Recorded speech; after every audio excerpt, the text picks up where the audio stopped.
"I'm embarrassed to introduce you to my family," she confessed before the breakup, "so I quietly started over in a new city." Now she's divorced and desperate, but the man she was ashamed of has moved on. Hey folks, before we jump into the video, please consider subscribing and giving a thumbs up if you're excited for more stories like this. Thank you. Let's dive in. Monica and I met through mutual friends at a Phoenix house party 4 years ago, and for the first year, everything felt perfect. I was working as a bank supervisor, nothing glamorous but steady income and genuine growth potential, while she was pursuing her master's degree in psychology at ASU. We'd spend weekends hiking Camelback Mountain, trying new restaurants in Old Town Scottsdale, and talking about building something real together. I thought we wanted the same things: a solid relationship based on trust, shared values, and genuine partnership. What I didn't realize was that Monica came from a completely different world, one where your worth was measured by your last name, your college pedigree, and whether you knew the difference between a sommelier and a regular wine waiter. Her family lived in Boston's Back Bay, the kind of neighborhood where parking spots cost more than most people's rent. Her father was a federal judge, her mother sat on 3 different charity boards, and her siblings were all following the family tradition of prestigious careers. Her older brother David was a surgeon at Mass General, and her sister Catherine was a corporate attorney at some white shoe firm. They operated in social circles where everyone had summer houses, winter houses, and opinions about which country clubs had gone downhill since accepting new money members. The first red flag should have been how she talked about introducing me to her family. "My parents can be pretty difficult," she'd say whenever the subject came up. "They have strong opinions about everything. Maybe we should wait until things are more serious." 4 years in, we were living together, but somehow we were never serious enough for me to meet her parents. Meanwhile, I'd introduced her to my family after 6 months, and she'd charmed everyone at Sunday dinners and barbecues, though I noticed she never talked about those visits when her college friends called. The criticism started slowly, almost like gentle suggestions. "Maybe you could try shopping somewhere other than Target," she said one day, eyeing my polo shirt. "There's nothing wrong with Target," I replied. "I know, but image matters sometimes. Especially in professional settings." Professional settings where I was already earning promotions and respect from colleagues who cared more about work ethic than designer labels, but I started shopping at slightly more expensive stores anyway, thinking she was trying to help me advance my career. Then came the car comments. "Have you thought about upgrading your Honda?" she asked while we were driving to dinner. "It runs fine and it's paid off." "I know, but people notice what you drive. It says something about your priorities." My priorities were financial stability and practical decisions, but apparently those weren't the right priorities for someone dating into Boston aristocracy. The grammar corrections were the worst part. She'd interrupt conversations to gently correct my pronunciation or suggest alternative words that sounded more educated. "Actually, it's regardless, not irregardless," she'd say in front of her friends, smiling like she was being helpful instead of humiliating. Her college friend Veronica was the worst influence. Rich girl from Connecticut who'd never worked a day in her life but had strong opinions about everyone else's choices. During video calls, I'd hear Veronica making comments in the background. "Girl, you're still with the bank guy?" I thought that was just a phase. Monica would laugh and change the subject, but I noticed she never defended me or corrected Veronica's dismissive tone. The family gatherings started happening without me. Birthday dinners, holiday celebrations, even casual barbecues that she'd mention casually after the fact. "Oh, we had dinner at my parents' last night," she'd say like it was no big deal. How come I wasn't invited? It was just family stuff. Super boring political talk. You would have hated it.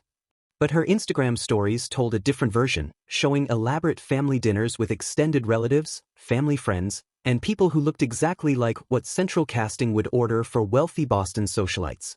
Everyone laughing, toasting, looking like they belonged in a Ralph Lauren advertisement while I was home watching Netflix, thinking my girlfriend was studying for exams. The worst part was watching her personality change around her family and college friends. On the phone with them, she'd use this different voice, dropping references to art galleries, wine regions, and cultural events we'd never discussed. She'd mention restaurants we'd never been to and activities we'd never done, creating this alternate version of her life where I apparently didn't exist. Who was that? I'd ask after particularly long conversations with her sister. Just catching up on family drama. Catherine's dating some hedge fund guy now. Her family loves him. Always someone else's family loving someone else. Never her family having any interest in meeting me. The breaking point came when I discovered Monica had attended her cousin's engagement party without even mentioning it was happening. I found out through Instagram, scrolling through her stories and seeing photos of this elaborate garden party at some country club with her entire extended family. Monica was there in a dress I'd never seen, laughing with relatives I'd never met, holding champagne flutes and posing for group photos like she was living her best life. Not a single mention of it to me, not even a casual, "my cousin got engaged," conversation after the fact. When I confronted her that evening, she initially tried to play it off as no big deal. "It was just a family thing, Ryan. Really boring stuff. You wouldn't have enjoyed it." But I pressed harder this time, and that's when everything came pouring out like a dam finally bursting. The tears started first, then the confessions that she'd been holding back for months, maybe years. "I'm embarrassed, okay?" she sobbed, mascara streaking down her cheeks. "I'm embarrassed to bring you around my family because you don't fit in with them. They ask questions about your education, your family background, your career prospects, and I don't know what to tell them." The honesty was brutal, but at least it was finally honest. "So you've been lying to them about me?" "Not lying exactly, just avoiding details that would make them judge you unfairly." "Judging me unfairly for having parents who worked regular jobs and a degree from a state school instead of Harvard. What have you told them exactly?" She wiped her eyes, looking anywhere but at me. "They know you work at a bank. They just don't know what level, and when they ask about your family, I kind of change the subject." "Monica, we've been together 4 years. What did you think would happen eventually?" "I kept hoping things would change, that maybe you'd get promoted to something that sounded more impressive, or that my parents would just accept you for who you are. More impressive than supervising lending operations at the third largest bank in Arizona, apparently." "And Blake?" I asked, because I'd noticed the name appearing more frequently in her conversations lately. Her face went white. "How do you know about Blake?" "You've mentioned him 3 times this week. Blake said this, Blake thinks that. Blake's opinion on wine regions." "So who is Blake and why should I care what he thinks?" The silence stretched between us before she finally spoke. "Blake is someone I met at Catherine's birthday dinner last month. He's a third-year law student at Harvard. His family knows my family." Of course he was. Harvard law student from the right family with the right connections and probably the right trust fund. And nothing. We just talked. He understands the world I come from, the conversations my family has, the expectations they have. The world she came from, but apparently I never could. What expectations exactly? "Ryan, my grandmother specifically asked me not to bring you to the family reunion next month. She said it would be uncomfortable for everyone involved." The words hit like a physical blow. Her grandmother, whom I'd never met, had made a specific request to keep me away from family events. Uncomfortable how? Because you wouldn't understand the conversations, the references, the way we interact with each other. Blake gets it. When my father talks about federal court cases, Blake can actually contribute something meaningful. When my mother mentions the charity board politics, Blake understands the social dynamics. When my uncle discusses investment strategies, Blake can hold his own. Every word felt like another knife. I wasn't just being excluded, I was being systematically replaced by someone who could play their social games better. So this is about Blake now? This is about me finally being honest about what I need in a partner. Someone who can elevate me instead of holding me back. Someone my family respects instead of tolerates. Holding her back. 4 years of supporting her through graduate school, listening to her stress about thesis deadlines, helping her practice presentations, and I was holding her back. "Ryan, I love you, but love isn't enough anymore. I need someone who fits into my world, who makes me proud when I introduce him, who my family actually wants to spend time with." She was crying harder now, but pushing through it like she'd rehearsed this speech. "Blake makes me feel sophisticated. When we talk, I feel like the educated, cultured woman my family raised me to be. With you, I feel like I'm pretending to be someone simpler than I actually am." The cruelest part was how she made it sound like she was doing me a favor by being honest. Like breaking my heart was some kind of gift I should appreciate. I can't keep being ashamed of my relationship, Ryan. It's not fair to either of us. So what happens now? I think we both know what happens now. You deserve someone who isn't embarrassed by you, and I deserve someone who makes me feel proud instead of apologetic. The clinical way she delivered that final blow showed me exactly who I'd been dating for 4 years. Not someone who loved me despite our differences, but someone who'd been tolerating me while waiting for something better to come along. I didn't beg, didn't argue, didn't try to convince her that 4 years should count for something. Instead, I walked to our shared closet and started packing my clothes methodically, the same way I'd organize loan applications at work. "What are you doing?" Monica asked, panic creeping into her voice as she watched me fold shirts into boxes. "I'm giving you what you want," I said calmly. "If you're embarrassed by me, then you should find someone who makes you proud instead of apologetic." She followed me around the apartment as I gathered my belongings, suddenly switching tactics. "Ryan, we don't have to break up. Maybe we could just take some time to figure things out." "Time to figure out what?" "You've already figured out that I'm not good enough for your family. That I don't fit into your world. That Blake is everything I'm not." I loaded my car with 3 years of shared memories reduced to cardboard boxes and drove straight to my sister Jenny's house in Tucson. She took one look at my face and made up the guest bedroom without asking questions. 2 days later, while Monica was probably explaining to her family why the embarrassing boyfriend was finally gone, I was on the phone with my bank's HR department. "Ryan, we've actually been hoping you'd consider a transfer," my regional manager said. "We've got a branch manager position opening in Sacramento. Significant salary bump, full management responsibilities. Interested?" Within 2 weeks, I was living in California with a $20,000 raise and my own team to supervise. Turned out, removing the constant stress of feeling inadequate was exactly what my career needed. I threw myself into the work with energy I'd forgotten I had, implementing new customer service protocols that increased client satisfaction by 30% in my first quarter. My regional director started calling me his problem solver, and suddenly I was being invited to strategy meetings where my opinions actually mattered, leading to my promotion to regional supervisor within 18 months. Sacramento felt like breathing after years of holding my breath. I enrolled in evening business classes at UC Davis, started rock climbing at a local gym, and joined a hiking group that actually appreciated my knowledge of Arizona trails. For the first time since college, I felt like I was becoming the person I was supposed to be instead of shrinking myself to fit someone else's comfort zone. That's where I met Nina. She was belaying for a friend at the climbing gym when I noticed her giving perfect technical advice to a struggling beginner. Turns out she was a veterinarian, had just moved to Sacramento for a job at the region's largest animal hospital. Smart, funny, confident without being pretentious, and when I mentioned I was from Arizona, she got excited about comparing desert hiking stories instead of asking what my parents did for a living. "Most people think the desert's boring," she said over coffee after our first climb together. "They don't understand how much life exists in places that look empty." She was talking about landscapes, but it felt like she was describing me too. Meanwhile, social media kept me updated on Monica's fairy tale ending whether I wanted to see it or not. The engagement announcement came 8 months after I left, professional photos at some vineyard with Blake in a perfectly tailored suit and Monica beaming like she'd won the lottery. The wedding was everything she dreamed of, elaborate Boston ceremony that made the society pages, complete with horse-drawn carriages, a string quartet, and probably more money spent on flowers than I made in 6 months. Blake Wellington Adams and Monica Elizabeth Hartwell united in matrimony at the historic Fairmont Copley Plaza. Read the newspaper announcement that my mom unfortunately decided to send me. Monica had finally gotten her proper Boston wedding with someone who met all her family's requirements. 2 years later, everything fell apart in the most spectacular way possible. I was reading financial news over breakfast when I saw a headline that made me choke on my coffee. Harvard law graduate charged with client trust fund theft, flees country before arrest. Blake Wellington Adams had been running an elaborate scheme, stealing from elderly clients' trust funds to finance his own lifestyle and his law practice that existed mostly on paper.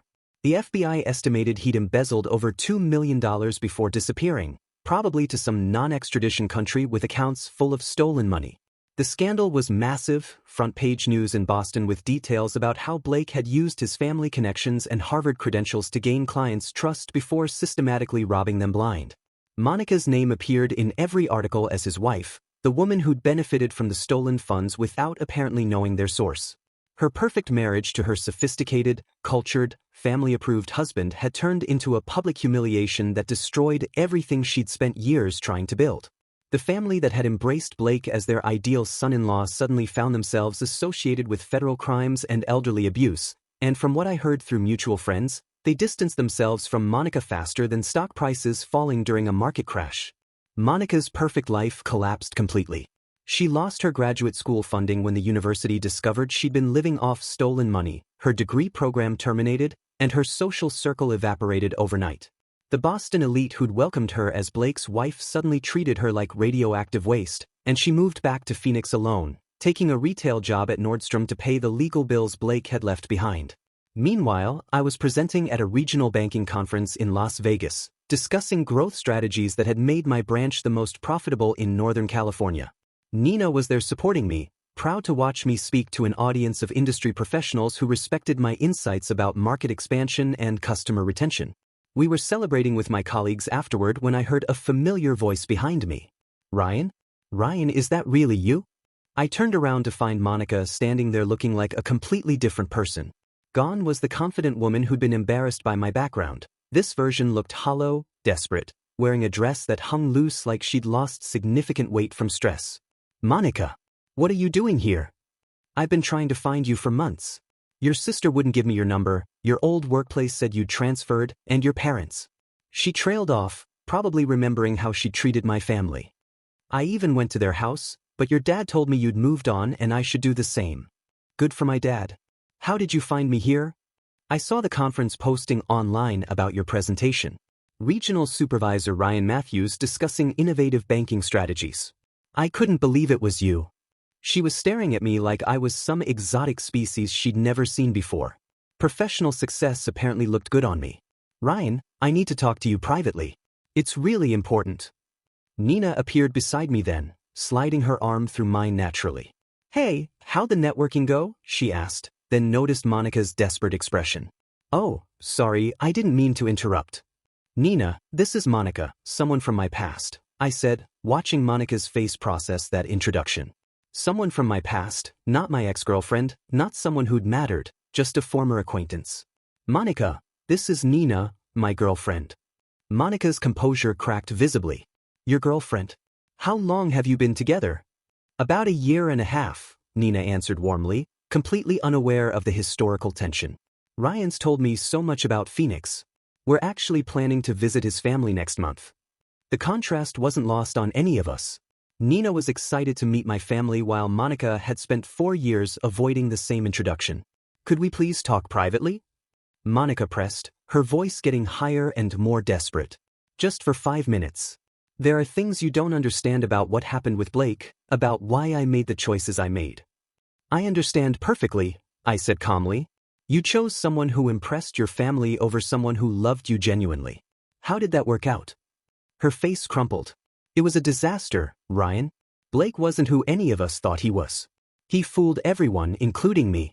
My family realizes now that they were completely wrong about you, about what really matters in a person. Too little, too late, but she kept going. My father said something last week that broke my heart. He said you probably had more character in your little finger than Blake had in his entire body. He said they should have given you a real chance instead of judging you based on superficial things. That's nice of him to say. Ryan, please. I know I destroyed everything good between us, but I've learned what real stability and character actually mean. You were everything I needed, and I was too stupid and shallow to see it. The desperation in her voice was obvious to everyone within earshot. My colleagues were starting to notice the scene she was creating. I can't stop thinking about the life we could have built together. You're successful now, more successful than Blake ever really was, and I threw it all away for lies and fake prestige. She was crying openly now, not caring who saw. Monica, I said as gently as I could manage, the person you were embarrassed by doesn't exist anymore. I'm not the same guy who begged for scraps of respect from your family. I'm not someone who accepts being treated like a backup plan. I know you've changed. I can see it.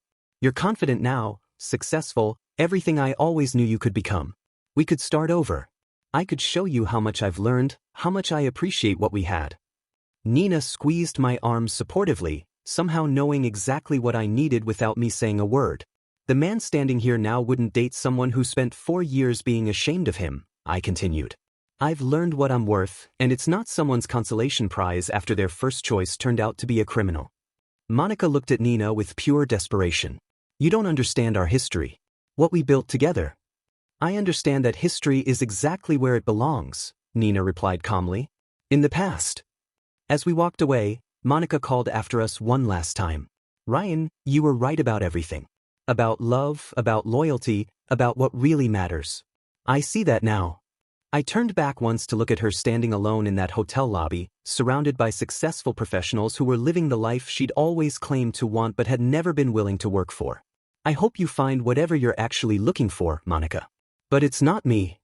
3 years later, Nina and I bought a house together in Sacramento. Nice neighborhood, nothing flashy, but it's ours. We're planning our wedding for next spring, and both our families are genuinely excited to celebrate with us. Nina's parents love that I treat their daughter like she's precious, and my parents adore Nina's intelligence and kindness. No one's embarrassed by anyone, no one's compromising their values, and no one's settling for someone they have to apologize for. Sometimes I wonder if Monica ever figured out the difference between status and substance, but honestly, I don't think about her much anymore. When you're with someone who makes you feel proud instead of inadequate, the past stops mattering. And when someone shows you who they really are through their actions instead of their words, the smartest thing you can do is believe them the first time and build your life accordingly.